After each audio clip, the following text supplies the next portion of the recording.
state of Florida, parents have a fundamental role in the education, healthcare, and well-being of their children. We will not move from that.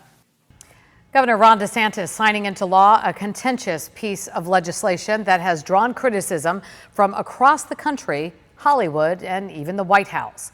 The Parental Rights in Education bill, also dubbed by critics as the Don't Say Gay bill, prohibits instruction on sexual orientation and gender identity in K through 3 classrooms or in a manner not age appropriate. Despite pushback, the governor has stood firm, saying that it would protect children from a curriculum too mature for young students. So this is trying to sow doubt about kids, about their gender identity. It's trying to say that, they could be whatever they want to be. This is inappropriate. I don't care what corporate media outlets say. I don't care what Hollywood says. I don't care what big corporations say. Here I stand. I'm not backing down. As the governor stands firm, so does the LGBTQ community, which feels singled out and marginalized by this bill.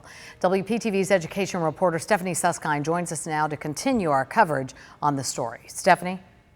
Well, the bottom line here is issues of gender identity and sexual orientation are not part of the public school curriculum for kindergartner through 3rd grades. Opponents say this is a solution looking for a problem, but other parents say they want to make sure their children are not learning topics they don't feel are appropriate.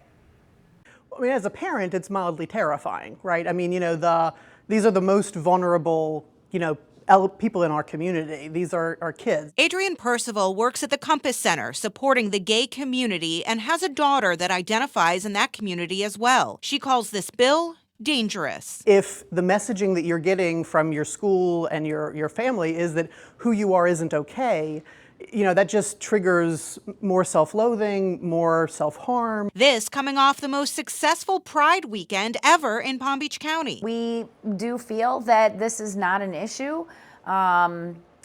This sexual orientation and gender identity is not being taught in the current curriculum of K through 3.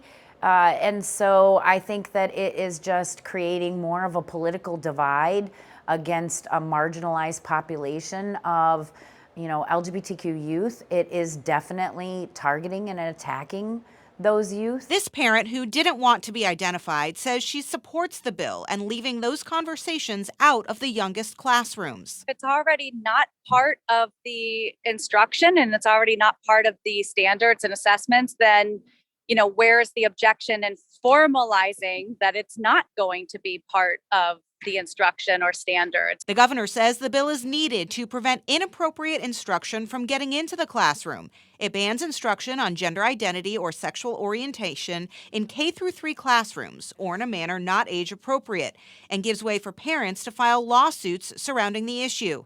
Those at the Compass Center say they won't stop making sure every child feels like they belong. Just keep moving forward. I mean, nothing stops the rainbow.